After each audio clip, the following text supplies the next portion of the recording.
So what you're saying is that all victims are to blame. Correct. The highest level of radical self-responsibility. It's just owning everything as my fault. What's an example of something recently that's gone wrong or bad or negative in your life? You really want to go there? Sure. Are you sure? Okay, this is gonna make me really uncomfortable. Hi, I'm Sarah. I am 33 years old, originally from the Philippines, but now in Miami, Gold Coast, and this is Mental Breakdown. Tell me what you do. So I have online courses. I built a community in the Philippines, and the goal is to take them out of their victim state into their most empowered state. And the model I'm using is a sequence of 4 stages. The To Me, By Me, Through Me, As Me. And Michael Beckwith made this popular, but I'm pretty sure that there are other models that's already existing that's similar to this. So I help people transition from those stages so that they can live their best life. Why would someone want to transition from those stages? How would someone know if they needed to transition from those stages? Well, since we're talking about beliefs, I believe that life actually already throws things at you to make you evolve naturally through those stages. But a lot of people get stuck in some of those stages if they're not ready to face their shadows, or if they're not ready to take responsibility, or if they're not willing to leave their comfort zones. Right. And so if life throws it at them naturally, why would someone need your help? Because a lot of people would not know how to transition, because they don't even know that they sabotage themselves. They don't even know that they don't even know their potential. A lot of people are stuck in their sleep state or in their victim state, in their passive reactive states, and they just live and die with complaints and unfulfilled potential. So for those who are tired of the cycles, because if you don't break free from those patterns, you'll just keep on repeating them, right? Right. So when people get tired of those patterns, eventually they'll be like, what the fuck am I missing? Why am I, for example, why am I in another relationship with the same problems, with the same emotional imprints, with the same negative experiences, but just with a different guy? Or why am I in a different job, still dealing with the same shitty boss, or still dealing with the same emotional challenges or mental challenges in a different job? But it's, the energetic blueprint of the experience is the same from the previous cycle. So eventually, that's when I said, life is going to throw you things to naturally give you opportunities to evolve. It is still your choice if you're going to evolve and transcend to the different states of consciousness. And some people don't know how to do that because, again, they don't know how to actually take ownership or even look at the patterns. Yeah, so maybe you should explain the To Me, Through Me, By Me. Sure. To Me is a state of consciousness where you don't feel like you're in control at all. You just think things happen either by chance or things are happening to you. And By Me is the more, I guess, evolved version of that, because here you actually believe that you can do something about your situation. I describe the By Me more as an egoistic version of being your own rescuer, because you want to do everything yourself. Mm-hmm. And things have to happen only by your actions or choices or preferences. So it's very egocentric, but it's definitely better. And in a way, it's kind of like almost like a rebellious energy to it, because you're tired of being a victim, right?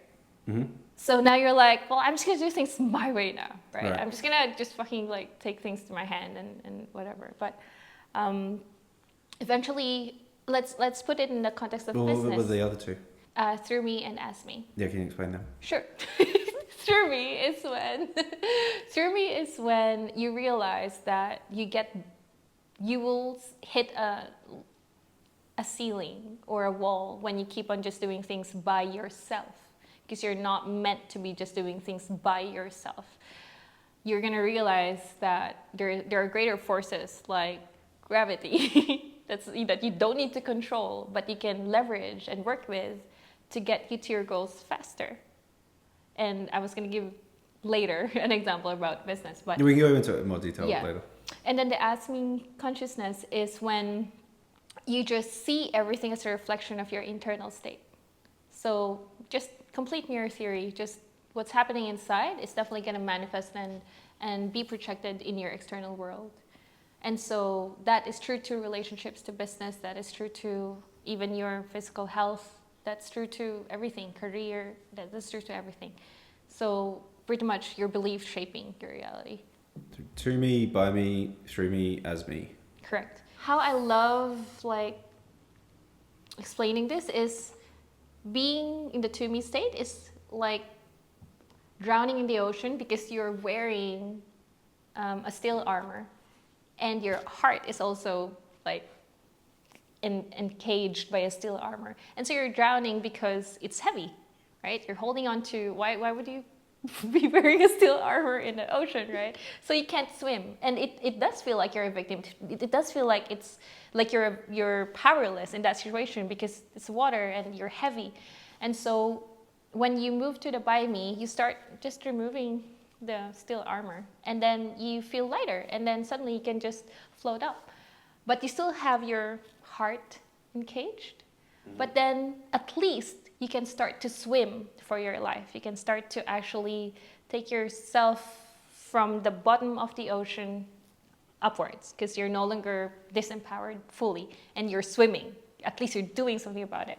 And in the through me, this is when you remove the cage in the heart, the last piece of heaviness there, and then you realize you can float. You don't need to swim all the time. I can just float. Now you're making use of the energy of the water or the buoyancy or the surface tension just so you can be above water. Does that make sense? And then the ask me is my favorite. The ask me is realizing that you are the ocean, that there was no separation. What you were fighting or what was drowning you was still you. Okay, you lost me at you're the ocean. So the thing that separates ask me the most from the to me, by me, through me is the separation, the idea of separation.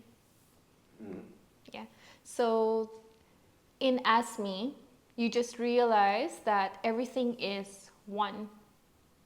And when I said mirror theory, like what's internal is what's going to be experienced outside, I can say right now that you're just me in a different body. And so if you were the ocean and I had the concept or idea or the perspective that you were fighting me or that you are my enemy and I'm drowning from your power or from whatever it is that you're doing to me, right? If I'm in the ask me consciousness, I can just see you as a facet of myself. And I see. yeah, and that I put you to this so that we can have this dynamic and experience together with whatever that I was complaining or whining about.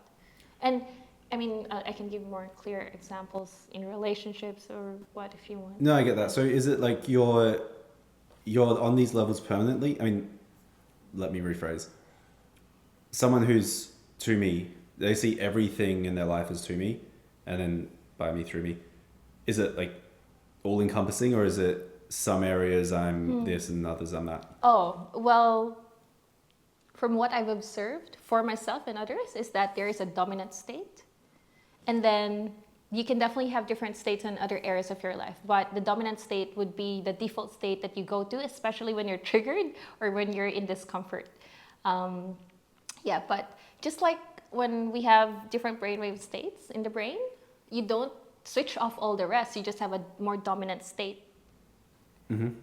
So that's kind of like how I see it as well. Like I can be the most empowered version of myself, operating in an ask me consciousness in the business, but like feel like I'm a victim in my current relationship, right? If I'm in an abusive relationship. But then if my default is ask me and I have I would call it unintegrated level in a different area of my life, then it's very possible that I haven't fully integrated the healthy version of that dominant state. Because even if you're in the ask me state of consciousness, there's a lot of shadows that can show up. And in fact, if you're a business owner, I'm not sure you should jump straight into the ask me consciousness. The most helpful would be in the buy me consciousness when you're doing a startup phase or when you're about to grow your business. Does that make sense? Yeah. So the ASME, do you think it gets to a point where it goes too far in the other direction? And this is, I guess, I see people that are very, I don't want to say spiritual, but like very mindset focused. Like, Yeah. I am one, I am at peace, I am as me. And then it to me at times seems like it goes too far where you're just not doing anything or not being productive or you're just too passive. Is that, do you think you can be too passive? Oh my God. Wait, are you referring to me or in general?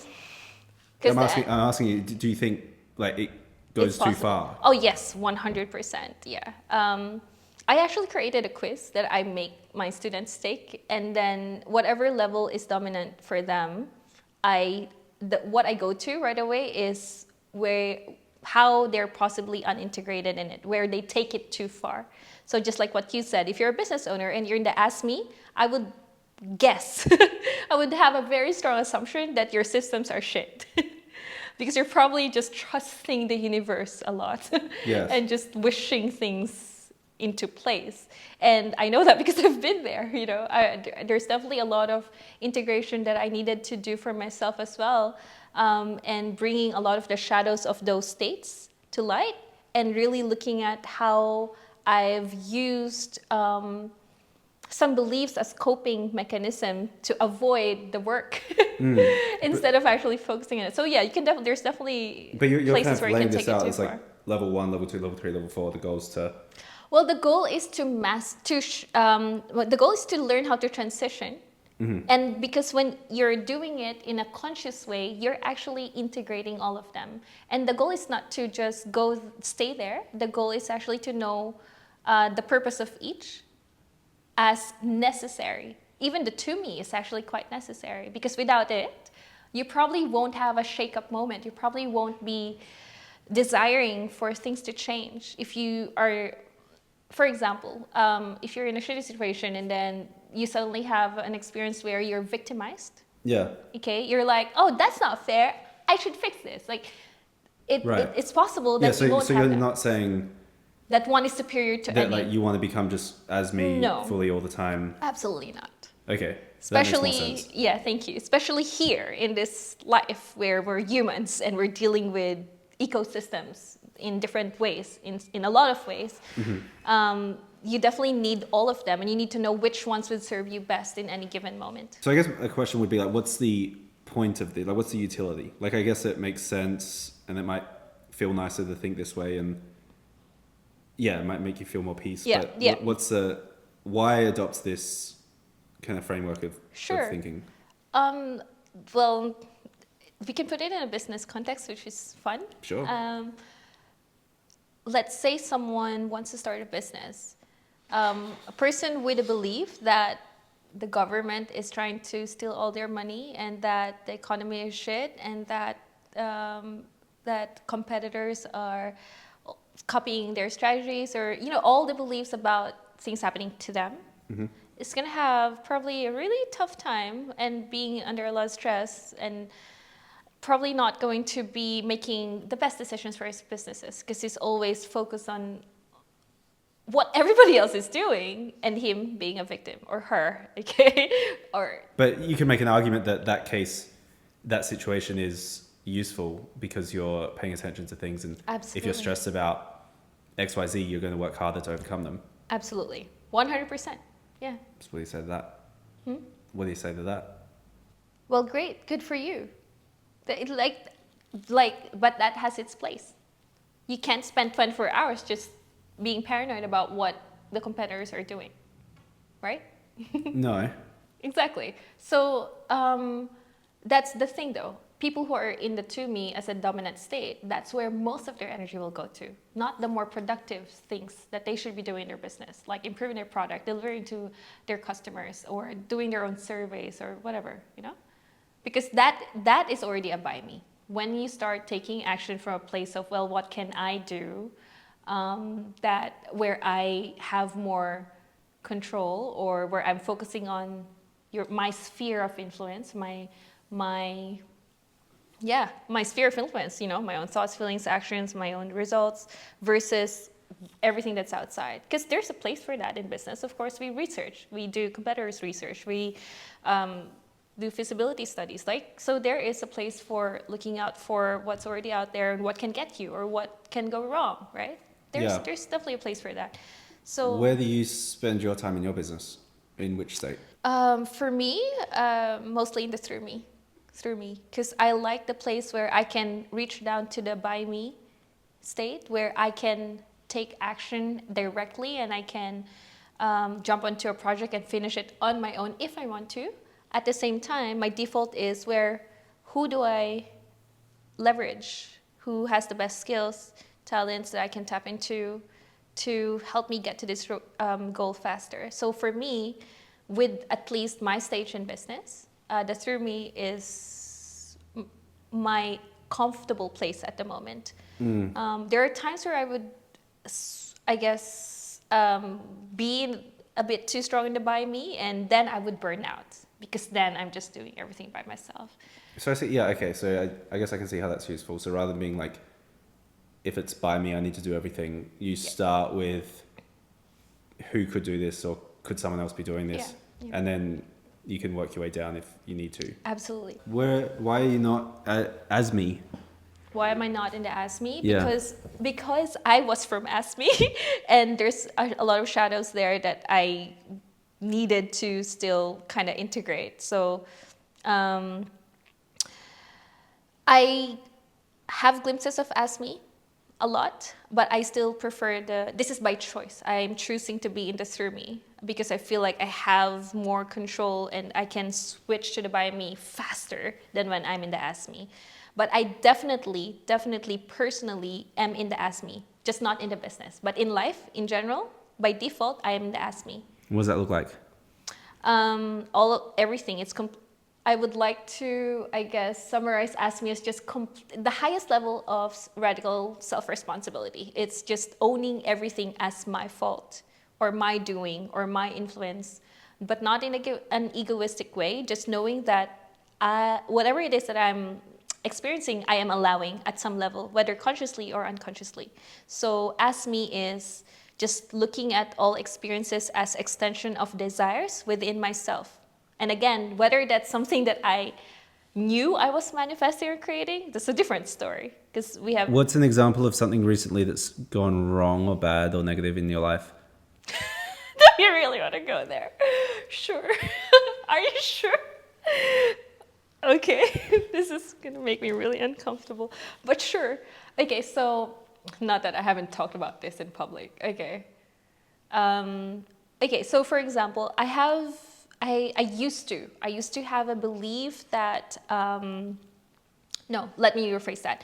One of my greatest fears in regards to a relationship is that I will be abandoned. And that stemmed from, as you probably know, like early childhood experiences of micro abandonments and even a big major abandonment from parents. And I've taken that on to my personal relationships. So I have done a lot of work in that fear and in that trauma. And for the most part, I've definitely moved through the consciousness scale. I've moved through a lot of healing work, okay? But then, so it manifested again in a recent, I guess, relationship dynamic that I was entering, a romantic dynamic that I was entering. And because it manifested again, then I know for a fact that it still existed, even though I thought that I've already worked through it fully. So because it happened again, I was like, there you are again. Okay, so I'm experiencing the same energetic imprint or blueprint, energetic blueprint of the abandonment, the sense of betrayal, the feelings of not being worthy, the feelings of not feeling like I'm enough or that I deserve to be chosen, all of those themes within the abandonment, right? So they're the same emotional themes. Does that make sense? So because it happened, I knew that a part of me, I call it the monkey, that is still blabbering about me deserving to be abandoned is still operating in my subconscious mind. And it has manifested in that relationship. So it's you creating that. Essentially me creating that to happen. Yeah, as you. Yeah, exactly. And when I was like, oh, you're still there. And because this is very fresh, very recent, I was like, you know what? For real this time, I'm actually just going to fully own this, that I created this, and not make the other person the villain. Not make the other person like a jerk. Like, just completely remove any sense of blame, any sense of delegation. That's good because it's you did it based on your ASME. Yeah, based on the ASME. Now, this is a really vital point. Just because I can own my part in that creation, it does not mean I need to completely invalidate the version of myself that exists in the to me. Let me explain. So if there is, for example, a very real betrayal that happened, like if you have an agreement or a commitment and a person cheats or a person does not follow through with that commitment, it's a very real experience of victimhood in that part, just this proportion, this small proportion. So there is a part of me that feels victimized, right? I don't necessarily need to like tell that part of me that their experience is not true. I just need to expand my vision to understand that that's true, and so is this, that I also took part. But can both be true? Or would, I mean, both can definitely be true. I would understand if you're like, I was victimized, but by myself. Yeah. So a big part of my work, at least, that I help people understand is because if you're going to be in the ASME state, you're going to need to understand and be comfortable with the idea that there's a million of you inside. There's like so many versions of yourself that's going to even have internal conflict, right? You're going to fight each other inside, but you're going to see it outside. So it's definitely true. Owning up to what I did as my own villain, right, does not mean that the victim part stops existing, because for the villain to exist, the victim also needs to kind of exist. So they both exist, but now they can meet each other and they can shake hands. Hi, we can be friends now. We kind of did this to ourselves. Right. Does that make sense? So it's do you target it more at your like inward? Like, for example, if someone punched me in the face as I was walking down the street, then rather than being like, oh, that happened to me, I could realize that happened as me. Yes. And then I could still be mad, but at myself for creating that. Yes, and the by me can then step up. The by me can be like, whoa, whoa, whoa, whoa, whoa. Like someone just punched me in the face, and I like, what can I do to make sure that doesn't happen again and protect myself, right? So all parts can come up at the same time, operating in a dynamic. So like, you've seen the movie Inside Out. Like there's like different small people inside with different emotions. Have you seen the movie? Yeah. Yeah, okay, cool. What I'm trying to say is, that's a great example. And in that place, you don't need to invalidate that someone just punched you in the face and there's a puncher and the person that was punched. The puncher is on offense and the person punched was hurt, was a victim. But would you say the puncher is also a victim in this? Because if you or I... Oh, 100%. If I were the one that created this, I've made this innocent person punch me. Yeah. That is very possible, yes. So what you're saying is that all victims are to blame. Correct. No, wait, what the fuck? No. Wow, we got it. We got it, ladies and gentlemen. You got me. No, I knew you were going to get there. I saw it coming and then I didn't stop you. But in a way, yes. So... it's okay, own it. Yeah, I know. I want to own it in a really like cohesive way, where not in all over the place. So there's is it a myth or is it a folklore? I forgot, or is it an ancient mythology? But I'm just gonna tell the story anyway. Yeah, okay. That'll help us figure out what it is. But please help me learn how to reference. That's what I meant. Like I hate referencing because I don't actually remember the names. But there's this story about God consciousness, deciding to split itself into half. Okay? And the story is that there's a little girl that was, or a princess, a little princess, little girl princess, in a garden picking flowers, right? Just having a good normal day. And then the ruler of the underworld comes up from the underworld, rips the planet open to kind of just grab the little girl and bring her down to the underworld and rapes her and makes her his wife. I know, fucked up, right? I know. Okay, where is this story going? Yes, just bear with me. And then this little girl, obviously suffered a lot, right? And then she eventually. But you're saying it's her fault. We're not going there yet. She eventually owned the place of the underworld and became a queen, and it became a very powerful goddess queen in the underworld. And one of the, I guess, the breakthrough in this story is her realizing that she and the villain of this story are one, and that when she wasn't the little girl, the princess, before she became the princess, as her one God consciousness, she split herself into half, decided that she will have a light and a dark version so that she can experience that in this lifetime. Does that make sense? So it does make sense. I do understand that. I wish I didn't, so I could pull it apart more, because I can imagine a lot of people would not, but I do know what you're saying. And I know, and I will be cancelled for like, you're blaming the victim.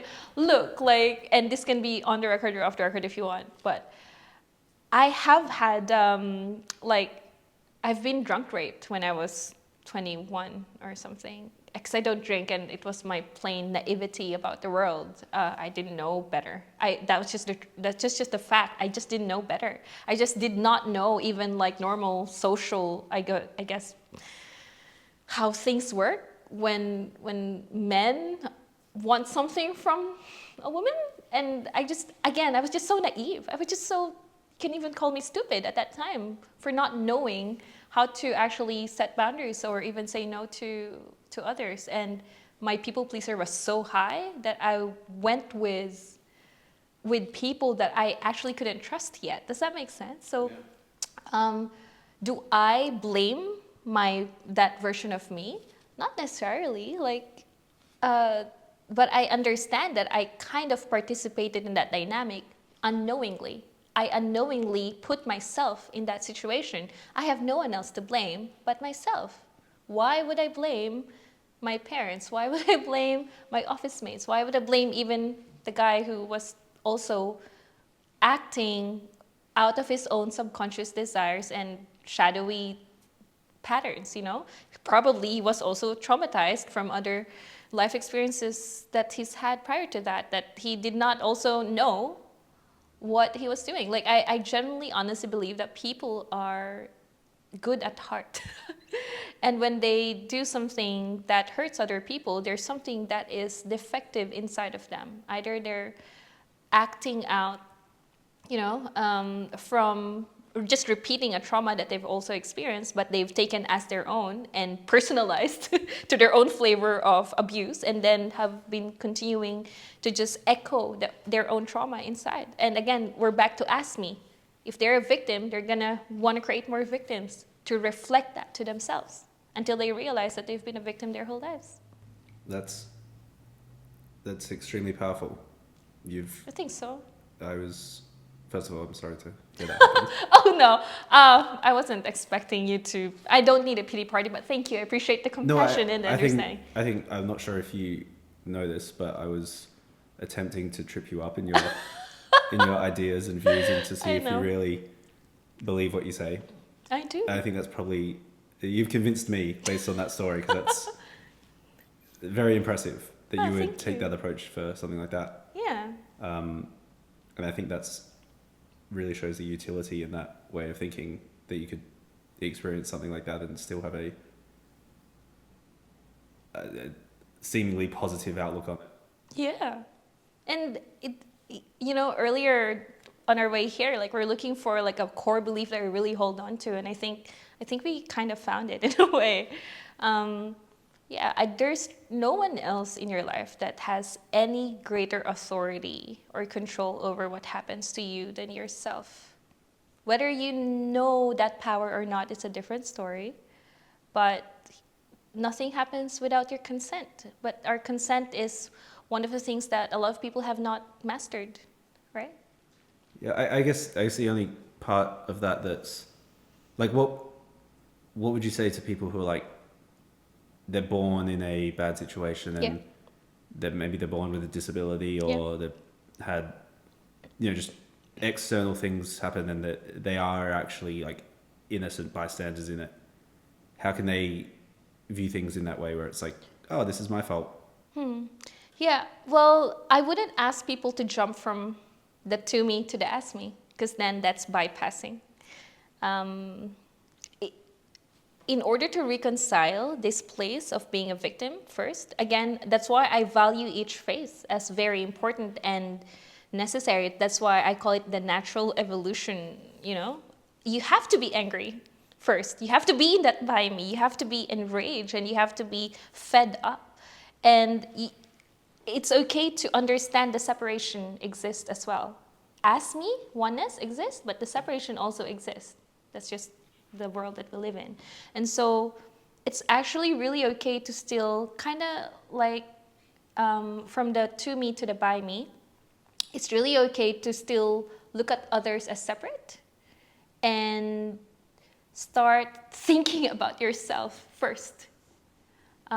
Because that's still so much better than just being passively reacting to things. Until you come to the by me place, you cannot transition the through me and ask me in a healthy way, in an integrated way. And we see this in a micro level. Let me give an example. So when you're born as human, we're kind of helpless. Things do happen to you as a baby. If you don't get hugged by your mom, you die as a baby. Or another adult. Okay, let's not go there. Okay, things has to happen to you, and that's kind of how things are just designed. Yes. To be, and then as a toddler, you go through. There's a theory here again, references, but in the evolution of your consciousness, there's an egocentric phase where, as a toddler, you think you are the center of the universe. Mm-hmm. And you want to start exploring your autonomy. You realize that you have a different body from your mom, because that does not exist as a baby. You don't actually think you're separate from your mom. But as a toddler, when you're starting to realize, you see yourself in the mirror and you're in a physical body, you're like, oh yeah, and then you start to walk and then you start to blabber things. I mean, talk. You start talking, you start learning language. You actually want to just start doing things on your own. Does that make sense? The sense of separation begins. I am familiar with. And then the through me is when, let's say you're a teenager or early adult, and then you start understanding social norms and how to get what you want with the help of others, or even in relationships, in the dynamic that you build with people. Does that make sense? So in the micro level, it exists. That doesn't really answer your question, does it?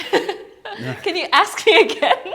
I can't remember what I asked you. You said what do I say to those no, who I are think actually you answered well. In the non-privileged place? Privilege is real, okay? Yeah, that's so it's real. an evolution. Anything else you'd like to say? How does it feel like? I'm supposed to say no, right? How does it feel like to have like yourself facing you in a different body? In the opposite sex. How does it feel to face yourself in a different body? Like if you're in the ask me, like how does it feel like? If you share that belief, how does it feel like going there now? It's funny you mentioned that, because I was actually thinking that last night, believe it or not, that the idea of looking at people as like you, and you're not a different person, you're just like me in there, and I'm like, oh, what it creates, at least for me, a great sense of like curiosity and wonder in looking at other people. Like, what am I up to? Like, what am I thinking? What am I doing? Why am I doing that?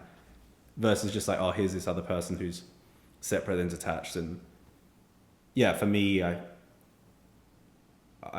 mean, I only thought of this last night, so see how it goes. But yeah, I think that's quite an interesting way to look at things. And I love doing it I do it to rocks for just for the fun of No. Yeah. We Look, draw, we okay, draw we the can- line at I biological know. life. We can wrap this up with this. Something that I say quite frequently. If I believe in the idea of God consciousness, in the idea of God consciousness is that it is everything and everywhere, right? And in between all the spaces. So if I cannot see the face of God in that energy drink, then I am already disconnecting myself from fully understanding the essence of God consciousness. If I cannot see the face of God in the mountain, in the sky, in the sun, or in your face, then I am creating separation. What happens when we die? I thought we were wrapping this up. Yeah, wrap it up with a quick answer. What happens when we die? We wake up and we remember who we are, and we come back to source. Thank you. You're welcome. Thank you. I really enjoyed this.